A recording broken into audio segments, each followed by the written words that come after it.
we learn from our mistakes, Pika. I mean, you don't wear pants, but I definitely must wear pants every time I shoot a video. And this is about art. So let's talk about art just for a second. I just got... Stick with me.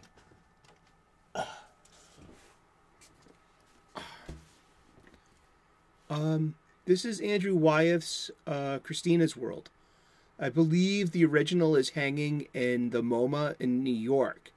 And next time I'm ever in Manhattan, I would love to check out the MoMA. I've gone to the Met. It was a wonderful experience. I love going to museums. I grew up with this in my grandpa's house. And I've always been beheld to this since I was a small child.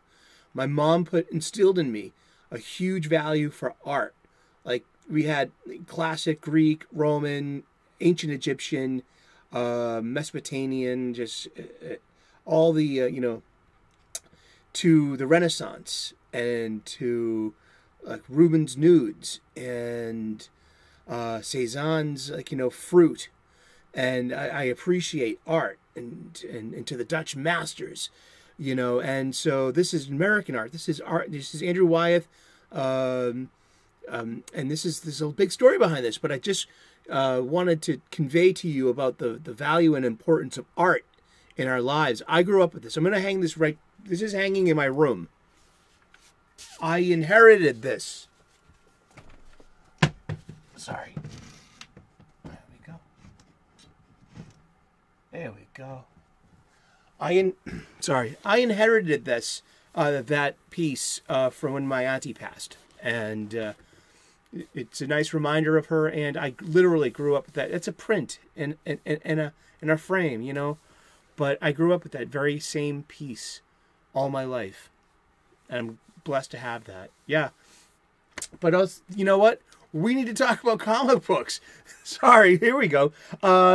It's the golden age of DC Comics, 365 days, where I take this well-loved coffee table book given to me about 2 decades ago by one of my best friends.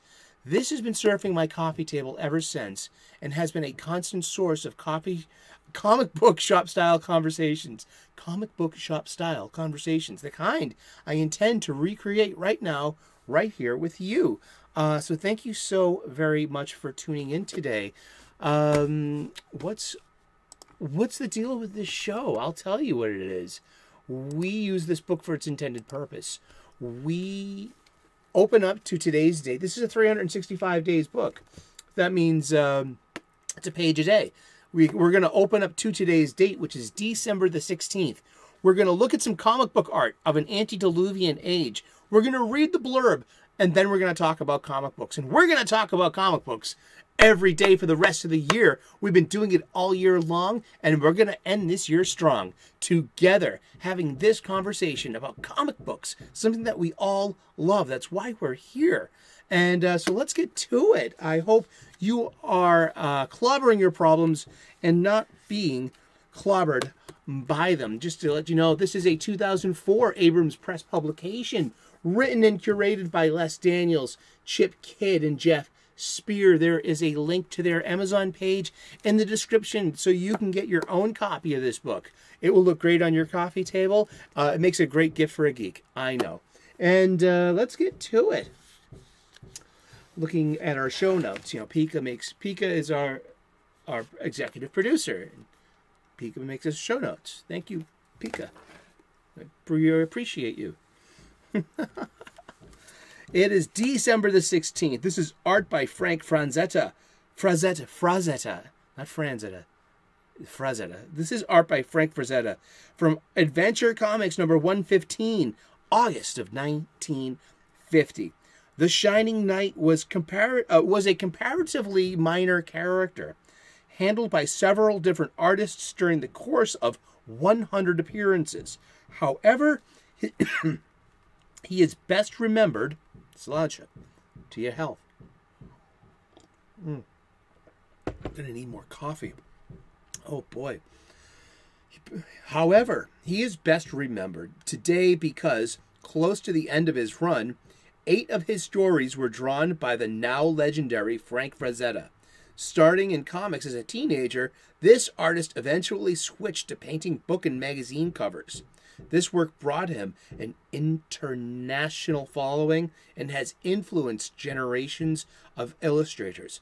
Much of his celebrated later work mines the same vein as The Shining Knight, the subcategory of fantasy known as sword and sorcery.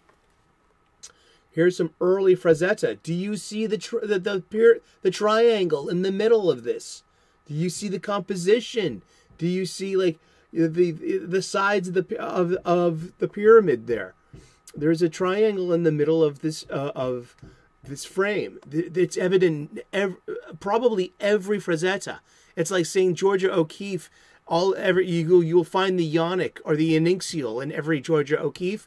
You will find this triangulation in, upside right or upside down of a triangle in every Frazetta. It just motivates your eye. It makes this static image dynamic. For some reason, it's an illusion. It's a trick. It's just art. Being art. I love art and how a single image can still make you think, provokes thought, brings up memories, is a touchstone to the past, is evident of talent. Well, I've always loved light source. I've always loved composition and subject and technique. I love going to museums and I love art. And today I'm going to, as a modern day comic book fan, there are so many avenues to get great comic books still. Independent comic books. There's just more to comic books outside of the big two superhero comics. Those are never have been the only parts of comic books. Now, they're a very fun part of it, and it's the reason why we're here. And we like talking about superhero stories. We like talking about how they're being handled currently versus how they were, how we came up reading them. And the superhero stories will always have a place, and it's also a place to see great art sometimes as well, and dynamic storytelling techniques with sequential panels and sequential art and an art style. And I love all of these things. Coming full circle into what I'm bringing up about being able to enjoy independent artists. There's a huge swelling of independent creators out there. You can look on Kickstarter, Indiegogo, or even just their own independent sites. But you have creators, writers, and even artists who are doing their own writing. Storytellers, producing and publishing. And on I'm not good with numbers, but when I was in high school, I did 2 years of junior achievement. I loved being part of JA. I thought it was neat. I love the whole thing I like the idea of business, and I don't have the mind for it, but I really appreciated that experience a lot. And I see that the crowdfunding wing of comics is a lot like that experience in junior achievement. You're making a small product. You're thinking locally. You're looking to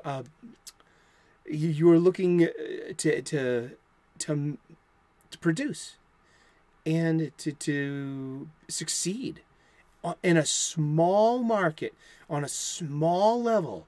And so junior achievement were more like models of how to run a business and how to get things done.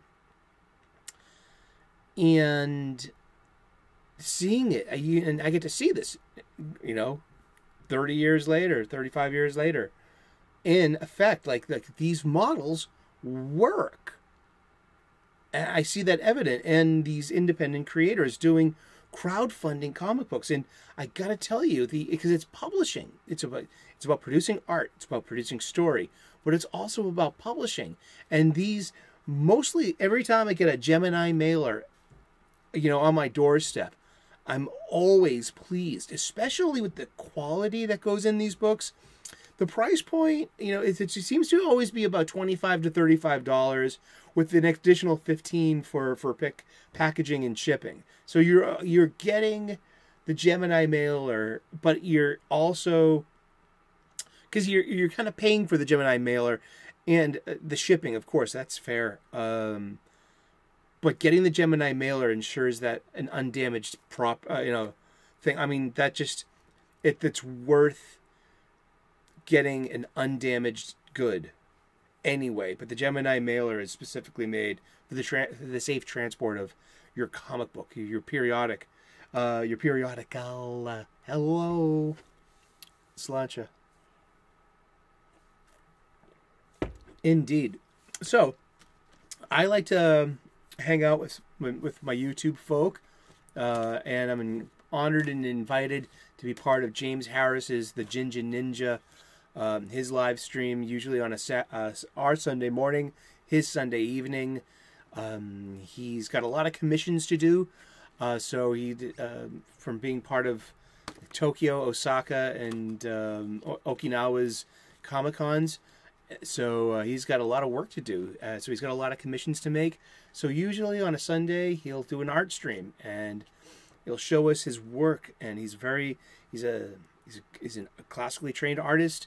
Art history this comes with art history, going to art school, and he's got a lot. I really appreciate his art, his technique and style. He takes a lot from Dutch masters about those light values, about about brush stroke, about it's a texture, it's great. So, and he's great with color, and he's great with it's an amazing to see the artistic vision and to see it trained.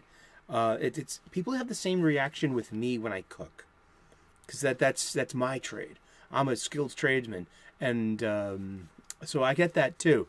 So James did his first comic book with Thomas Stenger, and it's called Steampunk. Hi, one more time for the world. By Thomas Stenger and James Harris, we have Steam Junk Western, Episode 0, and it's kind of Mad Maxy, which is good. It's alternate pasty. I haven't quite figured it out yet, but I mean, this is what I'm talking about when it comes to Dutch Master and James's art. And I mean, this is downright. He draws great faces, great expression. He gets a lot out of it. I mean, this looks downright Van Gogh in a way. You know what I mean? When it comes to texture, when it comes to light, when it comes and pastoral scenery. I mean, just like I get a lot of Dutch Master out of James Harris's work, and I've seen him pull together most of this art. And also, which the kicker is, like, he also released, he made this in a way that it will have two versions. So he is not only drawing, he's drawing, he's inking, he's coloring. He also did the lettering.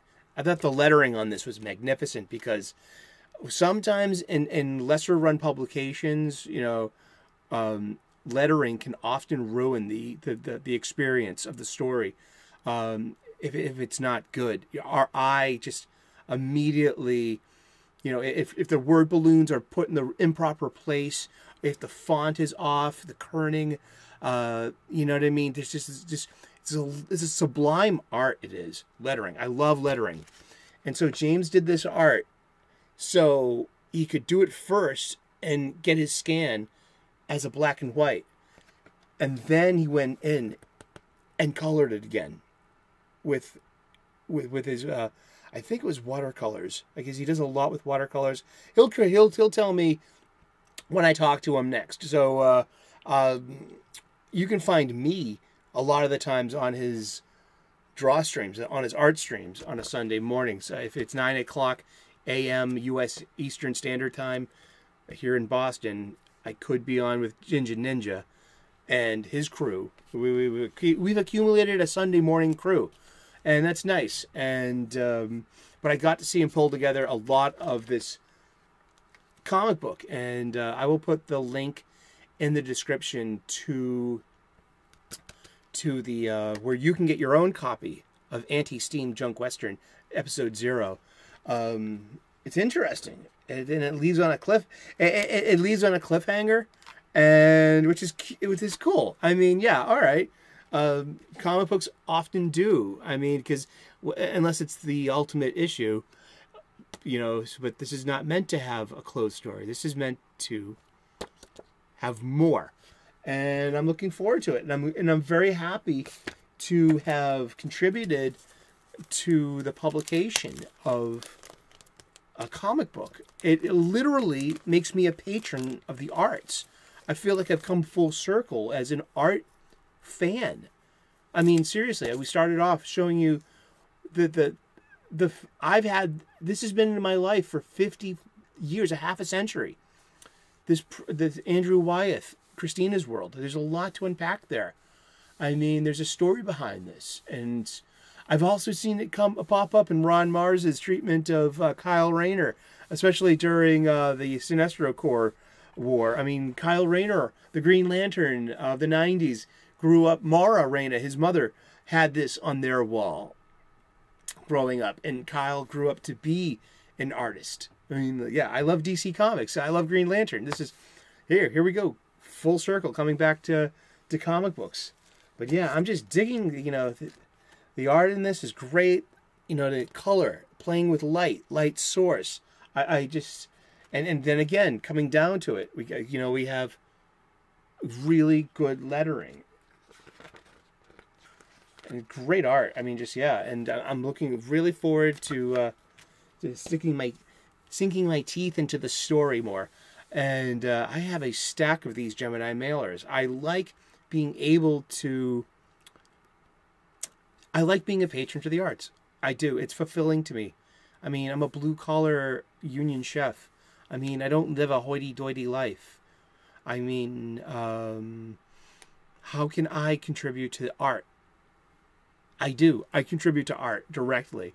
Not just indirectly by buying superhero comic books of modern big publishers owned by Disney and Warner Brothers respectively, you know, just with these tired old properties that, you know, that we're just fans of and we want to, you know, to enjoy them. Sure. But then there's also, see, I don't feel like a patron of the arts buying a Superman comic book. I don't. I mean, I feel like, you know, I'm just perpetuating my lifelong love of this serialized character. Yes. But when it comes to something like, you know, like this is a good quality publication. I mean, we like to talk about the quality of comic books. This is Indicia, rather. You know what I mean? Just like, there's its publication whatnots. You know? The particulars, one could say. No ads, of course. But still, I mean, just like nice paper stock. It's very, all this is very thoughtful. This is a very thoughtful magazine as a finished product. I mean, this is great to behold. I like it. I like the Anti-Comics logo, and it came with some poker chips. It's a poker chip. It's not meant to, you know, it kind of looks like the old Bullet logos of DC and all that, the bygone era, and but it's a poker chip, and you know, Anti that plays in everything here, and yeah, this is a good experience. I'm very fulfilled as a comic book fan, getting these Indiegogos and these Kickstarters, and these crowdfunded books. Thank you so very much for tuning in today. We've been talking about comic books, and we're going to talk about comic books every day for the rest of the year. That's right. We've been doing it all year long. We're going to finish this year strong, and we've got something lined up for next year too. So we are going to continue this comic book shop style conversation into next year and the year after that. I mean, I'm glad you're here. I hope you're having fun. I am. I love talking about comic books. I love hearing from you too. So please keep chiming in. You are the best part of this conversation. Is just this back and forth. God bless you. Namaste. Good luck. We will see you again tomorrow in those funny pages. You take care. Okay. Bye bye.